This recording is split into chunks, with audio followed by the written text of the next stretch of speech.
active quarterback Ironman streak in the league at 225 games. Who is second? Got to be Russell Wilson. Has to be. It is Russell Wilson. He got it right. I needed a win. 128 games. Oh, the devastation on the face. I think of he Paul threw me an Hembekides. easy one because he's beat me the last few times. I think that's what happened. I'm going to give him credit on that. I didn't think this one was easy. I didn't think you would get it.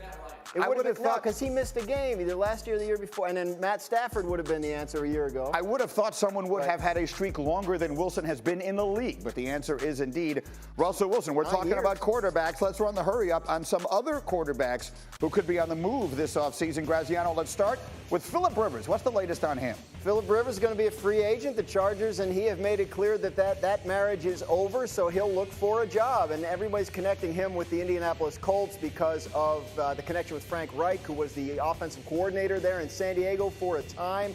But we'll have to see how that market develops for a 38-year-old Philip Rivers, whether he has a clear-cut path to a starting job or whether he might have to go somewhere and fight for one. How about someone who's even older? What's the latest on Tom Brady? Tom Brady, going to be a free agent. Our Mike Reese reported there has been no movement in talks between the Patriots and Brady. So with a month to go before free agency, that's the window during which the Patriots have exclusive negotiating rights. If they can't get a deal done in a month, he hits the market, he becomes a free agent, which is what we have thought all along is what he planned and wanted to do. And how about Cam Newton? Cam Newton is under contract.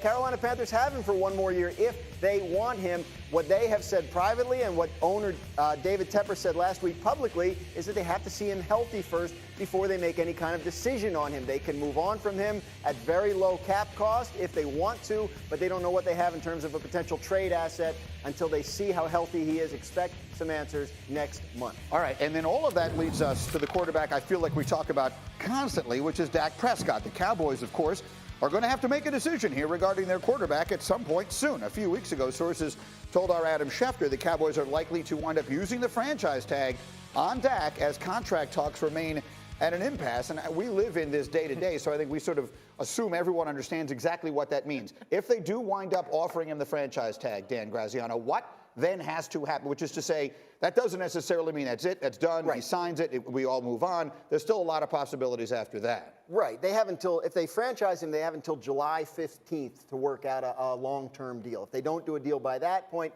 they can't negotiate again until after the season is over. So, yeah, we could be doing this right into summertime on Dak Prescott. If they do franchise him, he doesn't have to sign it. And if he doesn't sign it, then he doesn't have to go to anything. First of all, the offseason program is voluntary anyway, but even once you got to mandatory minicamp or training camp, if the franchise tag is unsigned, he doesn't have to report. Technically would not be a holdout because technically he would not be on the roster. Now, I don't expect that to happen with Dak Prescott and the Cowboys, but those are the permutations there behind the franchise. All these technicalities, if Dak gets tagged, sit his butt at home. That's the only thing he needs to do. Sit at home. I'm going to get you a get-up coffee cup, and you just sit there and watch the show in the morning as we do it, because Dak has nothing to gain and everything to lose from playing under the tag. His last year, this fourth year, he threw for 1,000 more yards than he ever had in a season. He threw for 8 more touchdowns than he ever had in a season. So to duplicate that next year, that's a tall task. And then everybody wants to say, Greeny, that winning isn't a quarterback stat. If we want to go ahead and concede to that, who is to say that the Cowboys are going to win more games this coming year than they did in this previous year? So if Dak gets tagged,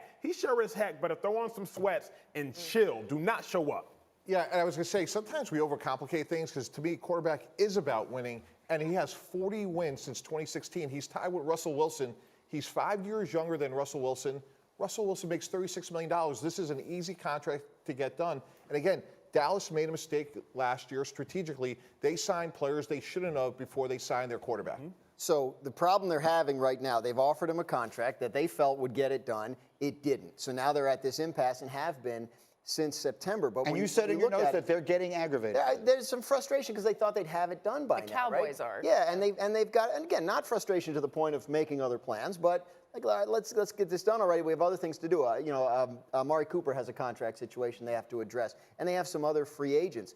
But I think there's definitely some sense of like this has gone on long enough. But to this point, and the point I've been making for weeks, is there hasn't been any actual deadline missed. There hasn't been actually anything happen. If he does what Acho says and he sits at home and skips workouts, then that might incentivize the Cowboys to come up. But at this point, they don't have that. I don't know that it's not a might. It's a will. Graziano said nothing is is mandatory and for teams, but it's an unwritten rule. Voluntary workouts aren't voluntary, not at the college level, not at the NFL level. You better show up, especially if you're the quarterback. But if you're Dak Prescott, the time has now come where you got to look out for Dak. Because all season long, management, ownership has not looked out for Dak. The time has come for Dak to look out for Dak. There's one other X factor here. They have a new head coach, and I've been around new head coaches. They are climbing the walls. They want to get their hands on their starting quarterback, especially Mike McCarthy. He's an offensive coach. Right. He wants to start installing his offense with Dak every single day. So Dak Prescott has really good leverage from that standpoint. And if I'm his agent, if I don't hear $36 million, what Russell Wilson makes, I hang up the phone. There's nothing to talk about. That's it. That's fair. I mean, depending on on whose version of this you listen to,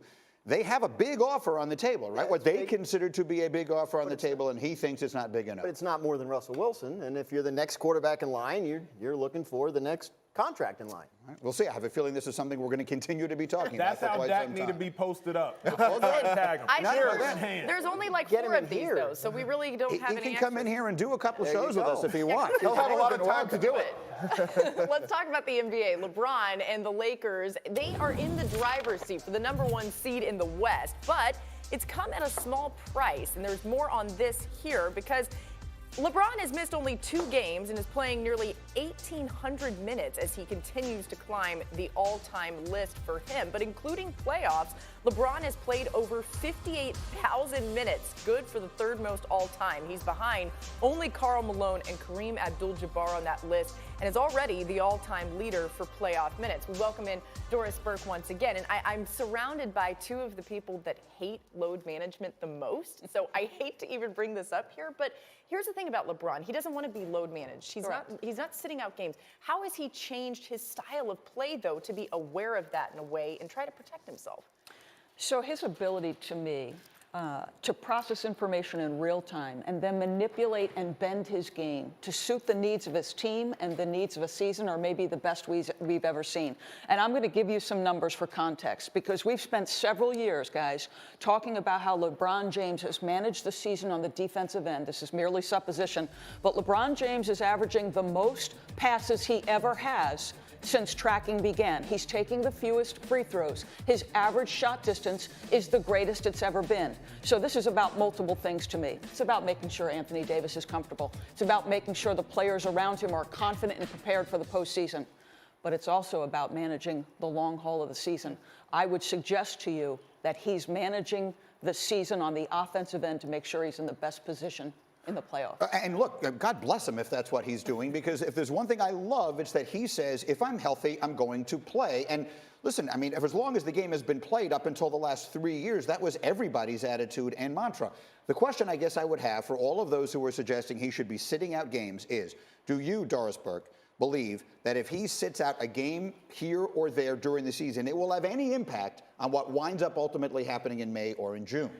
I don't, Mike, because I believe he is so good, and Frank Vogel has got him to his career low in minutes. And again, the way he's playing the game is managing the season, and he's too prideful, and he feels too much responsibility to the fans and to the games, very much like Michael Jordan did. He understands that there will be nights where guys are coming into the arena specifically to see LeBron James, and he's made no bones about the fact that if I'm healthy, I'm on the floor. And frankly, there's times where he's been unhealthy and he's been on the floor, and that's what he feels about the game. I mean, you can go back to Jordan again. Everything always comes back to him. But during the second three-peat, when he was about the same age by the end of it that LeBron is now, Michael Jordan played 82, 82, and 82 games in the regular season. I've had players, when I've talked about load management, former players text me and basically say, whatever happened to managing the season by sitting out practice, by taking it easy, or by late season where you are in your playoff position and nothing else matters, then you take a game or 2 off. Other than that, you should be between the lines. How about Zion? Is he better than you thought he would be? This guy is absolutely incredible and far better than I ever expected on a number of different levels, okay?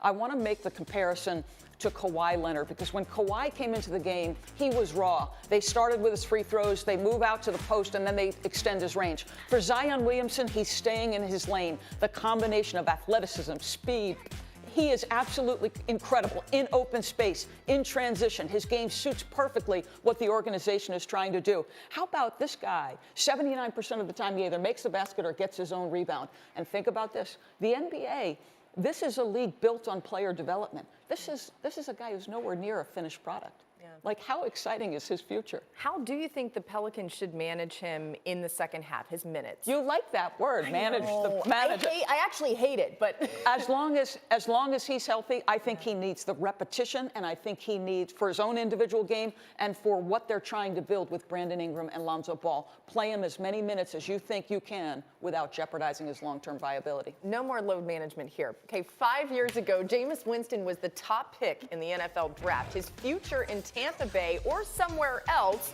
and is he a starter if he leaves? We have questions about that and answers ahead on Get Up, so stay tuned. We'll be right back.